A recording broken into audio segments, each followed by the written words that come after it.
and he couldn't get an offer in the U.S. His mom made a highlight reel and sent it out to all these colleges, and he couldn't get an offer. So these two guys who were friends who coached for different schools were at one of the, like Las Vegas, one of the where they scout. And guys like, what are you guys looking for? He goes, we need a point guard. We can't find him. And he goes, did you see the white kid from Canada? And he's like, no. He goes, well, we got a video on him. He might not be bad. You might want to check him out. So the guys, they never even sent, he played at Santa Clara. He ended up being a two-time NBA MVP, and he's in the Hall of Fame.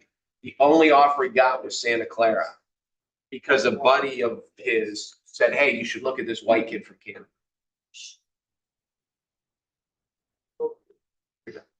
No, there's not. There is not. Well, Marshall Falk, everyone wanted him to play defense. The only college that would let him play offense in college was San Diego State. That's why he went to San Diego State. And now he's in the Hall of Fame because everyone thought he was a quarterback. They didn't think he was good enough to be a running back. There's hope for you, actually. Oh, you're young enough to have hope. The rest of us we're beyond hope. How are you today? Good. Facts. I'm good. What time is it? Are we 10 ready? o'clock. Oh, Morning, everyone. Ask you to please rise for the prayer and pledge allegiance if you're able to. Before we convene your Commissioners' Public Meeting. Dear Heavenly Father, we thank you for your great love and blessings you have bestowed over our lives. And on many occasions, we fall back on our limited knowledge and strength to solve those issues. Let us remember that you know our hearts and thoughts. Your ways are not misguided, but full of wisdom. Let us reflect and focus on your will for us. Our nation has turned their back on you in so many ways. It continues to decline socially, economically, and morally. May we realize that you are the God of all creation, love, wisdom, and clarity, and not to push you aside. Establish the work you have for us to do on our finite days of life. We pray that they are purposeful and bring glory to you. Father, on Sunday, we'll celebrate the United States Coast Guard's birthday. 1790, the Coast Guard has kept the nation's waterways safe, protect us from drugs, human trafficking, and terrorism. 44,500 active current members of the U.S. Coast Guard are on alert 24/7, and we thank them for the protection that only you can provide. Lord, we're thankful that we live in a land of freedoms. Each generation know that is paid for with a price and never take it for granted. May you bless our meeting and our beautiful valley that you've created. We ask you for your guidance over our meeting in your name. Amen. We pledge allegiance to the flag of the United States of America, and to the republic for which it stands, one nation, under God, indivisible, with liberty and justice for all.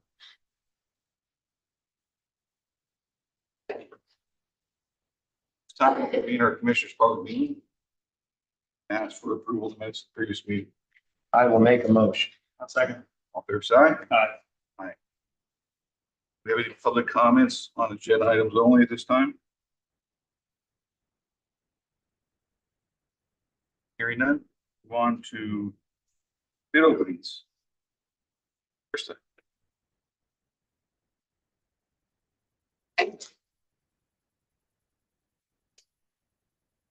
Our opening bids for the Lycoming County Coroner Building. I think there are quite a few.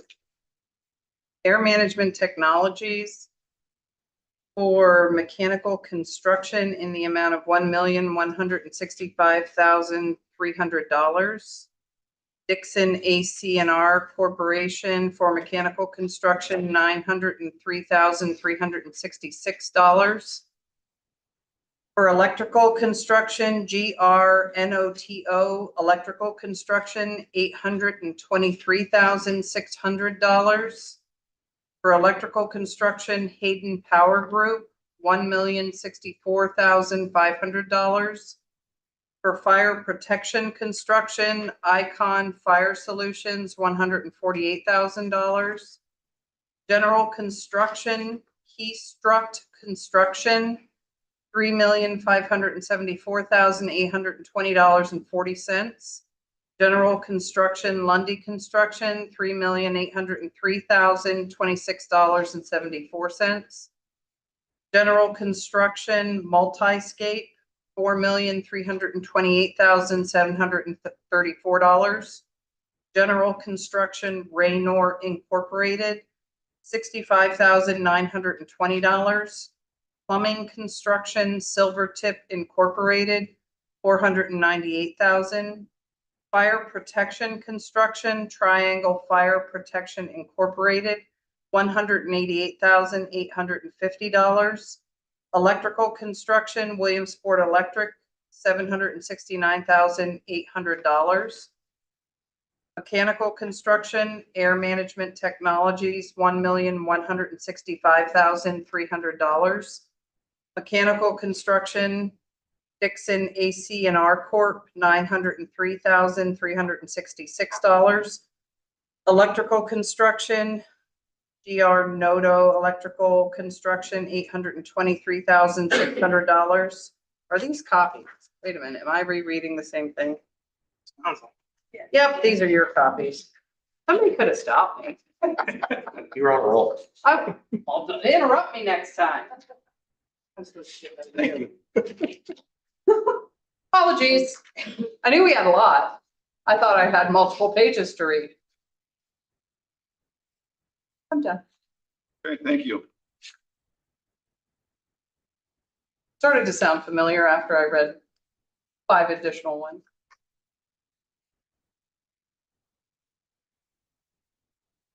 Moving on to reports. First, accounts payable cash report. Presented for your ratification or invoices due through August 7th, 2024 to be paid on July 31st, 2024 in the amount of $979,178.94. Breakdown as follows. General fund, $452,686.59 for a percentage of 46.23. Other grants, $363,617.22 for a percentage of 37.13. RMS or the landfill, $107,828.66 for a percentage of 11.01. From escrow, $55,046.47 for a percentage of 5.62. Okay, thank you. I have a motion to accept the accounts payable. I'll make a motion. All fair side? Aye. Okay, thank you. You're welcome. All right, moving on to info items.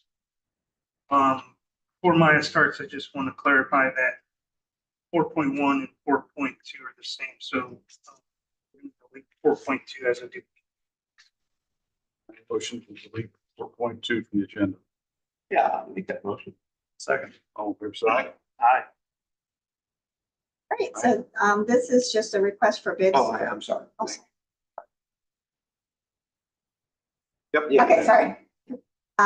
Just requesting bids to replace the ADA ramp located at MDJ Whiteman's office. This is a 2024 budgeted item. This is the one we did, if you recall, I think it was last year, and it came in at 89,000. So we're trying to put it back out, make some modifications. Hopefully get better price. Okay, thank you. Is there a time frame that we have to replace that? Because I know we talked, and there may be years before there'd be any move of that office, but. I think that's probably more of a question for Ken, because I don't know how the structure currently is, if it's a safety hazard or if we can have a little bit more longevity on it. Like I said, I know last year we excluded that from the budget and we moved it to this year. So that's probably more of a question for him, but I can certainly find that out for you. Thank you. All right, thank you.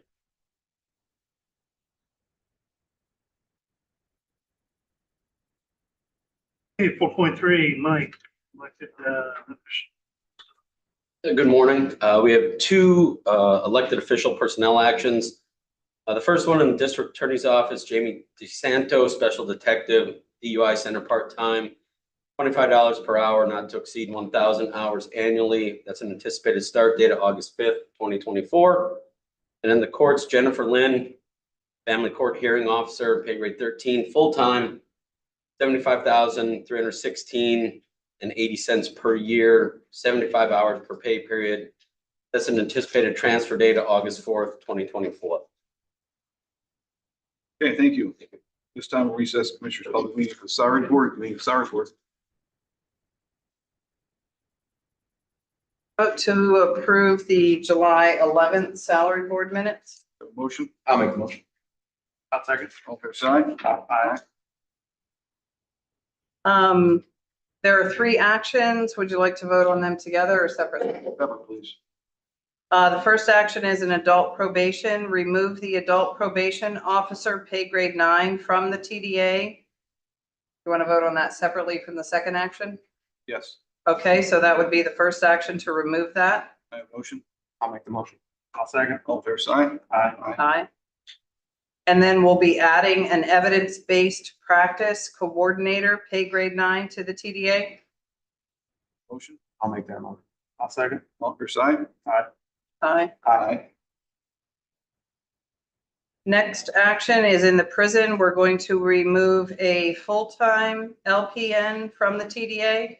You want to take that action separately? Yes, please. I have a motion, Yeah, I'll make the motion. Second.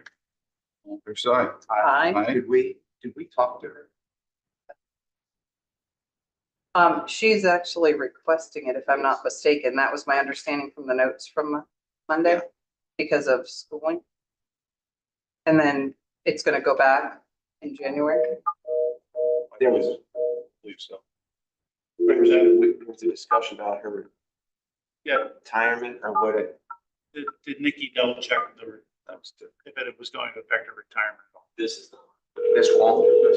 Okay. Okay, then I will vote yes as well. That's okay. So you made a motion. Yes, I have a motion, We did make the motion. yes. We had a motion and a second. All in favor? Aye. And then we're replacing it with a part-time LPN for the TDA. I'll make that motion too. I'll second. All fair side? Aye. Aye. Am I waiting or I'm just going, keep moving? Okay. keep going. In the district attorney's office, is he here? No. We're removing a clerk 3, pay grade 4 from the TDA. Is there a motion? I'll make the motion. I'll second. All fair side? Aye. Aye. And replacing it with a part-time assistant district attorney. Do we have a pay grade for that, Mike? I do not. Okay. Can you get that to me? I can't get that. Okay. Do we need that solicitor? Okay. Motion, I'll make the motion. I'll second. all fair side? Aye. Chris, the, Part-time too? yeah. Okay. Yeah. I'll just get that out of the contract then. Thank you. Okay, thank you. We'll adjourn to salary board and reconvene Commissioners' Public Meeting at this time. Personnel actions? Mike? Good morning again.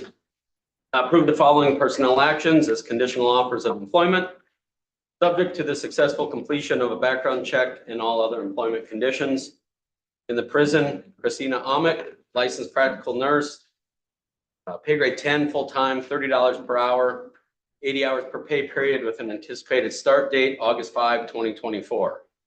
Resource management, Dustin Springer, truck driver / floater, pay grade 6, full-time, $19.62 per hour, 80 hours per pay period, anticipated start date, August 12, 2024. And the last one, planning and community development, David Hubbard, zoning administrator, pay grade 9, full-time, $29.4013533 per hour, 75 hours per pay period, anticipated date, August 4th, 2024. Can't get a motion to accept personal actions. I will make the motion. I'll second. All fair side? Aye. Thank you. Thank you.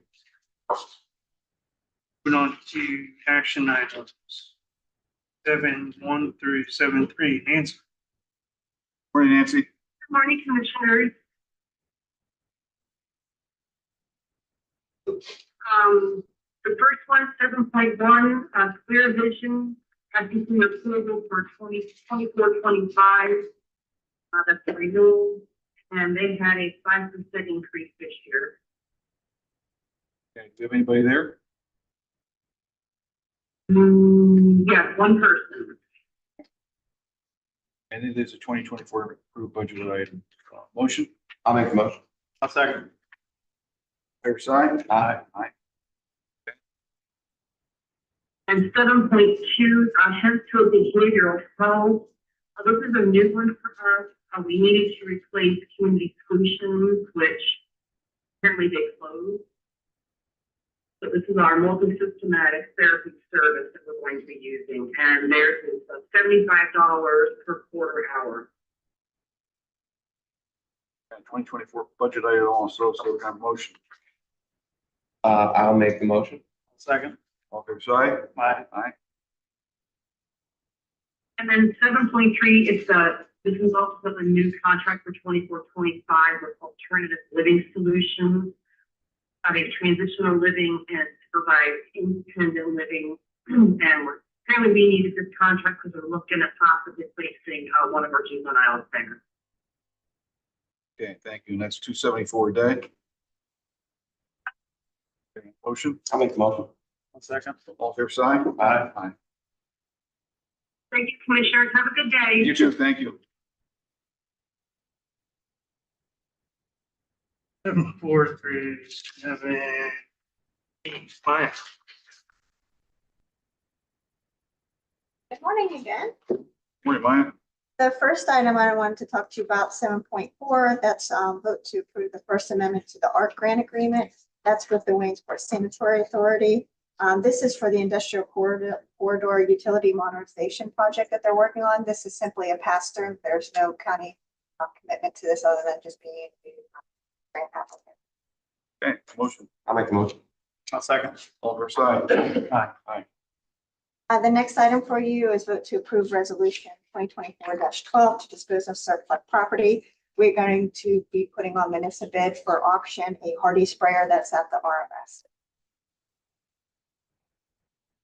That's to help replace a unit that they have now. Typically we trade in, but we're going to try a different approach to see if perhaps we generate more revenue from that to help offset the new cost of it.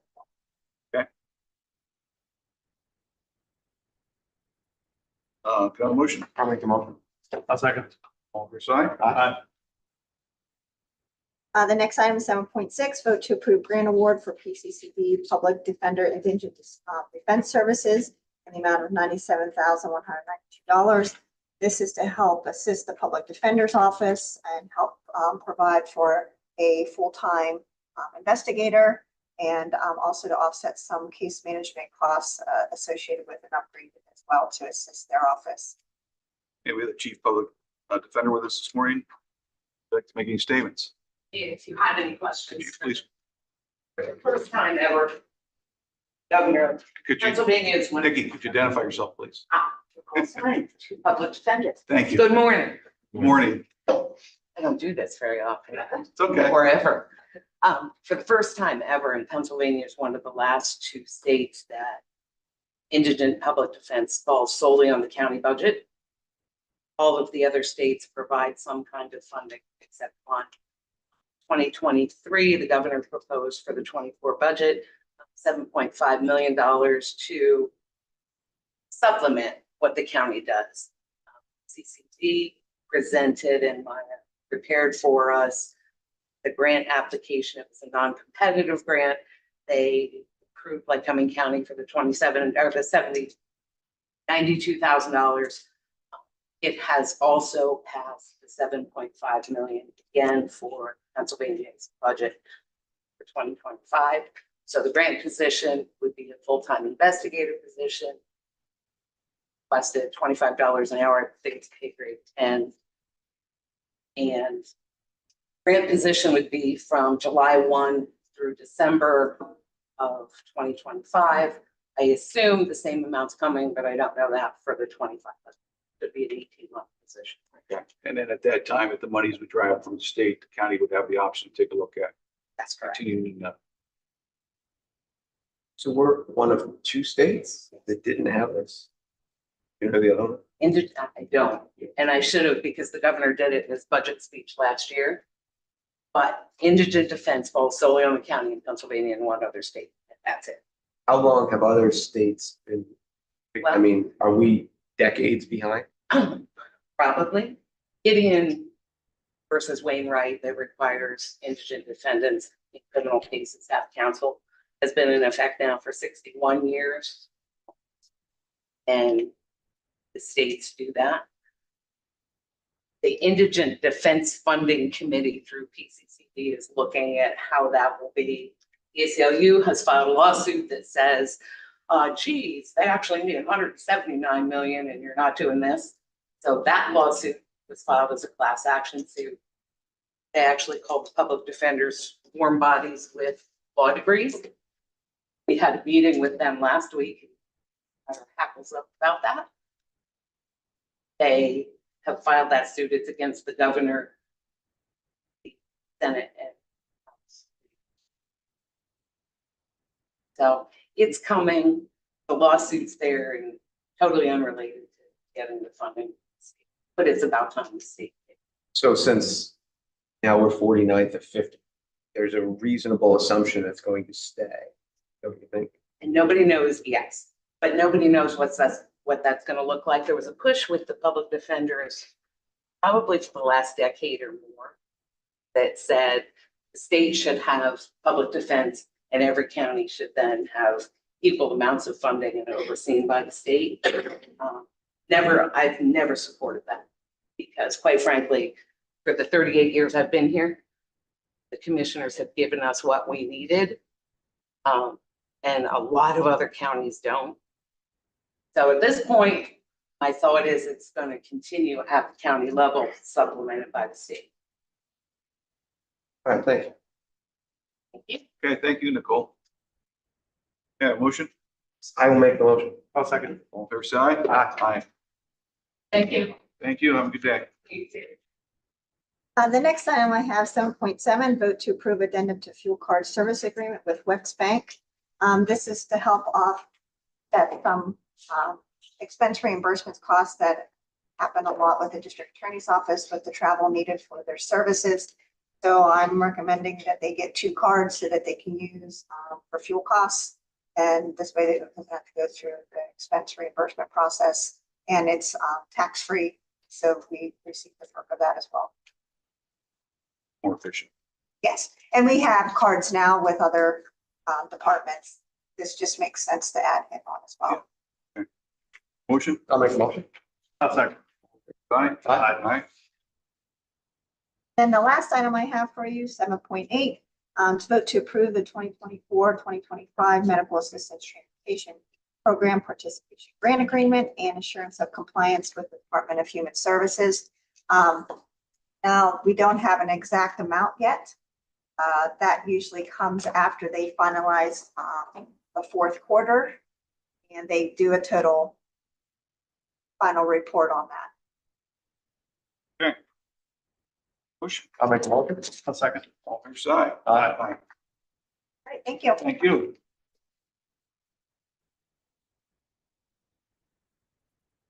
Just in time, chief, 10.9. Amendment with action. Got this on. Okay, you need to do this. And you were locked out. I was locked out. Well, if you're gonna do it, you have to do it with the gusto and the longevity that Lusk does it. Our security was so good in this room that the sheriff was locked out trying to get in. Yeah.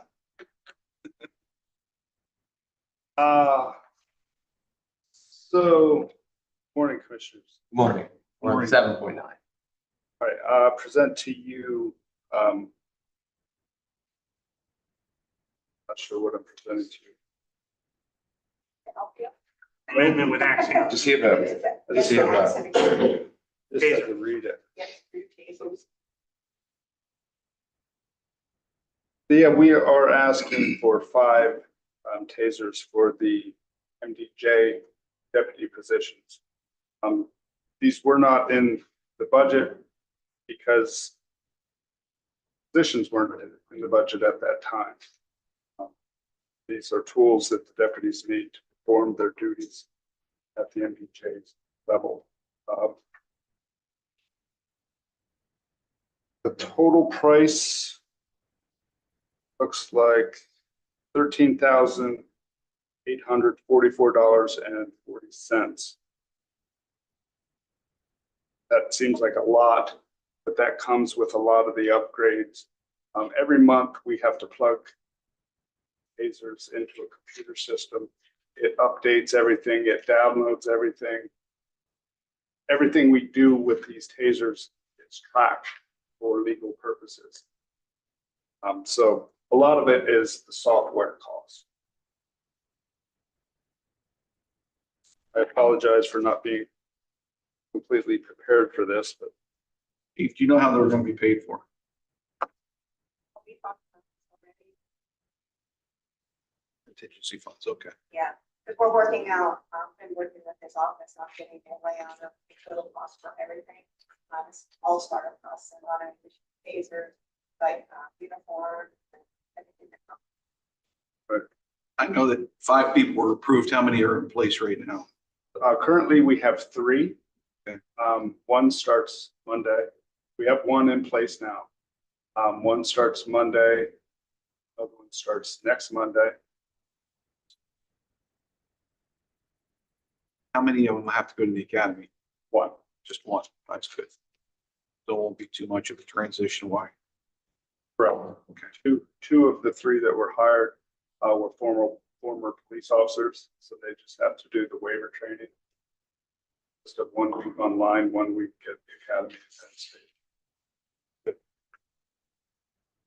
Yeah, and I think it is important to reiterate, the reason this is not a budgeted item is because these positions, we created these positions earlier this year after the budget was made because of the, as it was explained to us, the vulnerability of our magistrates and the need for a sheriff located in each facility. So that's why there was nothing in the budget. With the exception of one. The update of the program, Who's located in the Yes, courthouse. yeah, Beakley's office had one because they're in the courthouse. Yeah. Correct. So we put deputies at 5 of the 6 locations. Yes. and the program is going very well. The public is really grateful. Getting a lot of really good comments about the presence of deputies. The offices, something that's never been seen before. And Sergeant Sparks is keeping a log of all the weapons and everything that he takes as they come into the MDJ offices. So firearms, guns. We had a gentleman come in with a big meat hook last week. Sickle. Yes. So we're very grateful for those positions. Obviously, deputies are really equipped as well. Okay, great, thank you. Thank you. Okay, motion. I'll make the motion. I'll second. All fair side? Aye. Commissioner Conlon. Anything? I really don't, other than I'm glad to hear that the public has responded well to the sheriff's deputies, because the initial thought was the possible danger to our magistrates. But obviously these are contentious meetings sometimes, and that I'm sure parties go into it very nervous about who they're dealing with, if it's whether it's a neighbor or whatever, that sometimes these things can get contentious. So if it alleviates stress not only on the magistrates but on the people that are in the proceeding, then we should have better proceedings, and people shouldn't be afraid to come to court. So I'm glad to hear that the public has responded positively as well. Thank you. Yeah, I would just like to make a comment. Past week, we had a great experience of touring our county farm. We're one of the only counties, maybe the only county left in the state to have its own farm that's still growing vegetables for food consumption within our prison system. But I think I was excited to be out there for a couple of reasons, but most importantly, I think between the three of us, we've made a commitment to the residents of the county to evaluate everything. And I don't think the farm's been looked at for many, many years. Just some things that we can do out there to make it better. It's going to be in the next year a better program helping agriculture programs throughout our county with students, with adults, with Penn State Conservatory, hopefully. And I just was very excited to make the tour and dig into that a little bit. And again, I think it just shows our commitment of three of us that we're not going to leave any stone unturned. We're going to evaluate everything, and we're going to make the accounting more efficient. And it's just one more step in that right direction. It's right there. Thank you. And to add to that, I'd like to talk a little bit about our building projects. We're hired to and elected to make improvements.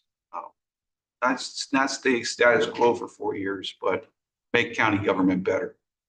And we believe we've done so over the last several years with our building projects.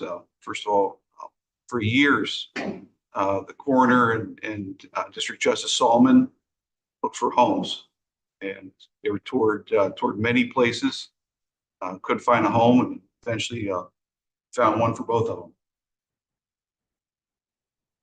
Judge Solomon's building has been completed. It's a state-of-the-art courtroom and building that is a model for the state. The nice thing about that was he had input on that, and there was a committee put together that a teamwork approach was applied, and that made it all feel more efficient. Players that walked in that building daily had a say in what went on, and so it was a tremendous success. The sheriff's build out on the 3rd floor continues.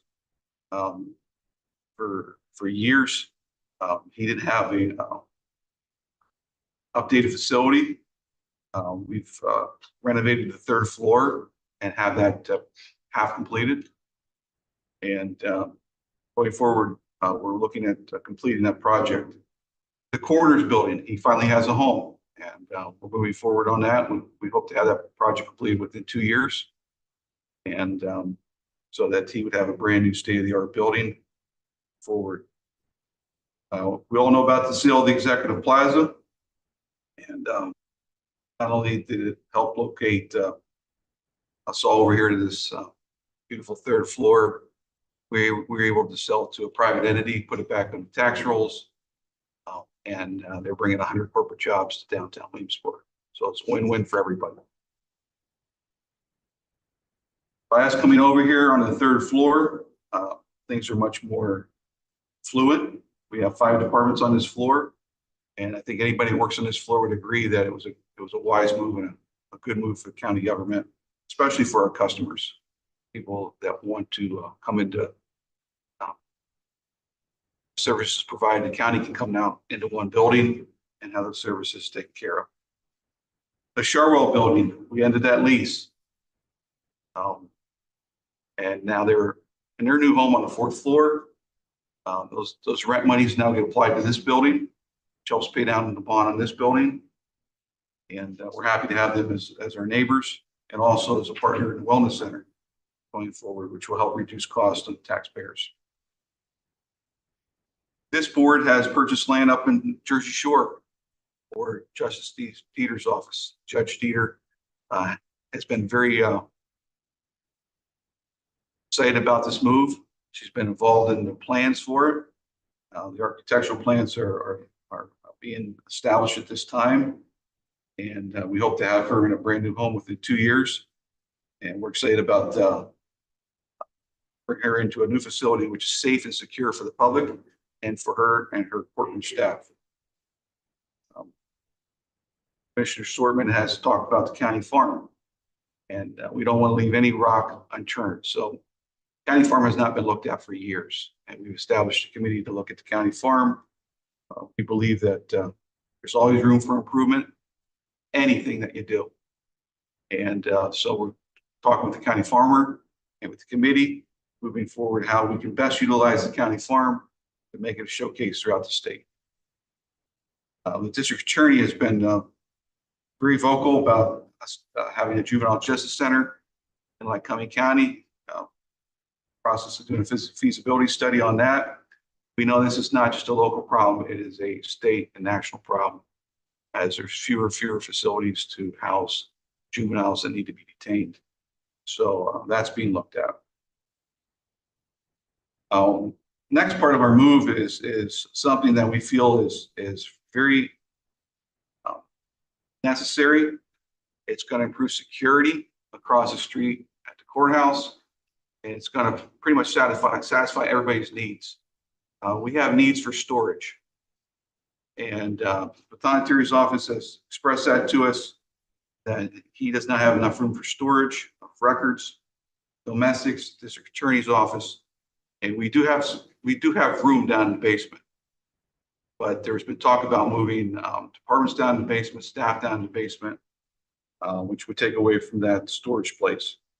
So going forward, we're looking at first floor renovations to TSP downstairs.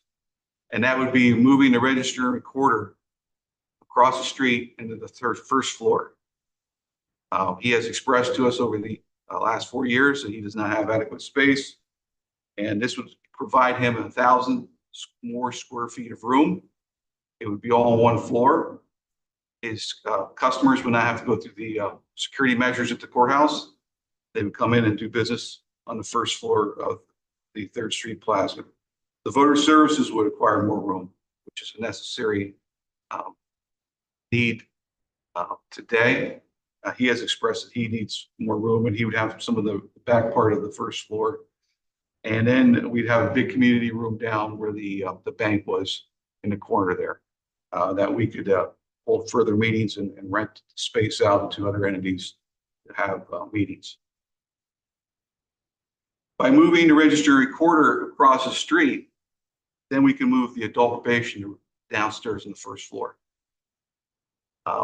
This way, the clientele will come through the metal detector and go straight into the old register and recorder's corner, see their officers, and then they could exit out of the exits in front of the courthouse.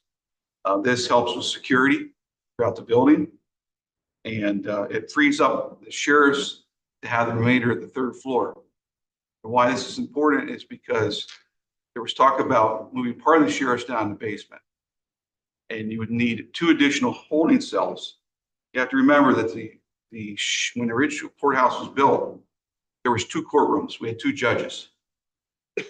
Now we have 5 courtrooms. We have 5 judges, and we have 2 family court judges. So we have 7 courtrooms going on, and you cannot stick this many defendants in 2 holding cells, especially when you have a female. Female has to be in the cell by herself. So you could have possibly a van full of gentlemen coming over and being held in a holding cell, 6, 7, 8 gentlemen in a holding cell, and then have a female next door. And this is just not good security. So we need 2 additional holding cells. And by putting them next to each other on the 3rd floor, it's much more conducive to security. Sheriffs don't have to go between floors, transporting inmates back and forth courtrooms. It limits movement, and it provides the rest of the floor for the sheriffs to do what they need to do for their efficiency of their office.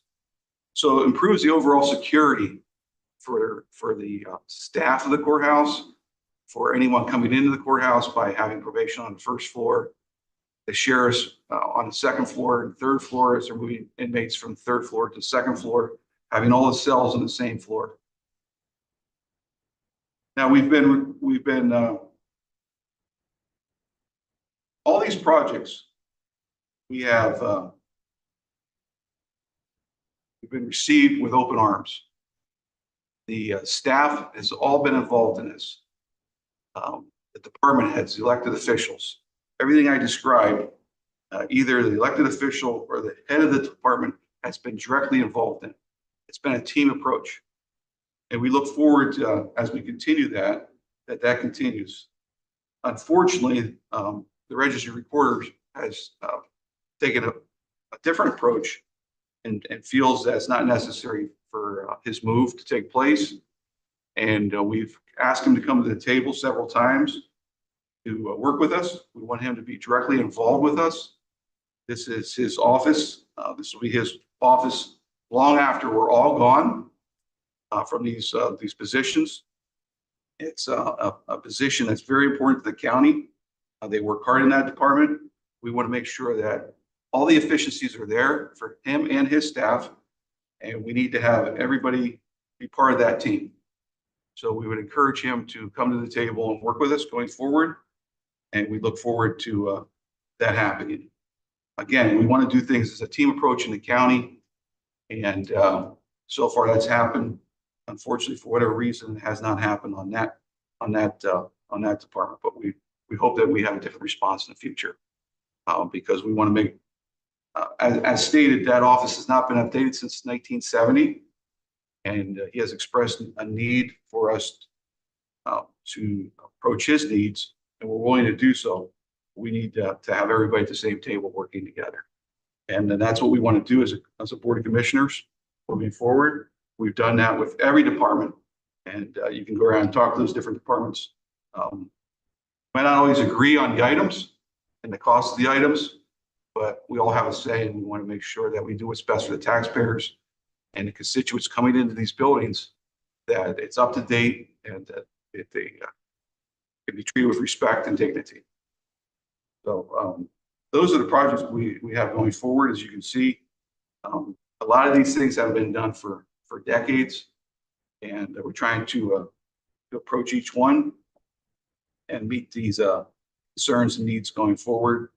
And again, we want to thank everybody for cooperating that has done so, and we look forward to completing several of these projects that are still in process. Do you have anything you want to add? I was going to say. Yeah, Okay. I would add, and again, it's the three of us made a commitment to, county taxpayers to make things more efficient, and we're on that path. Three of us also made commitments to county employees that we would not be the top-down type mentality. Obviously, at the end of the day, we have to make final decisions that may or may not be liked, but they got to be made. But we're listening to the input. So getting the input from each department of how they wanted their departments laid out in this building, I think was excellent, because everybody now has it the way they'd like it to be. And we're designing for not the three of us and not the handful of employees that are here today, but 25 years down the road. So that basement to have 25 years worth of future storage is very important. And we need that one more move, make that happen. But again, I just think it's got to look at it, the efficiencies of the county, and that's what we've committed. And right now, that office, the registry recorder's office, is on 2 levels.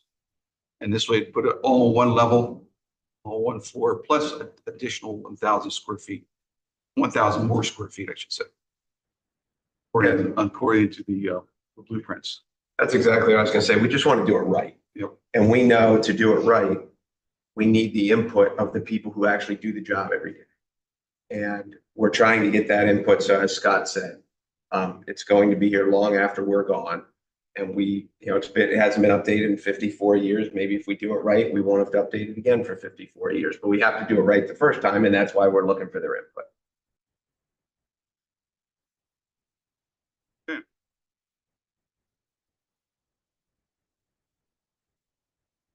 And that way, there'd be no county personnel also working out of the courthouse basement, which I went on for years.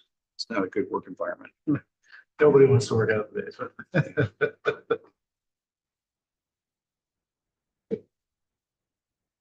Thank you. Any public comment? Any online? None. Quiet day. Okay. Well, thank you, everyone. We've completed our agenda, so our next meeting will be on Thursday, August the 8th.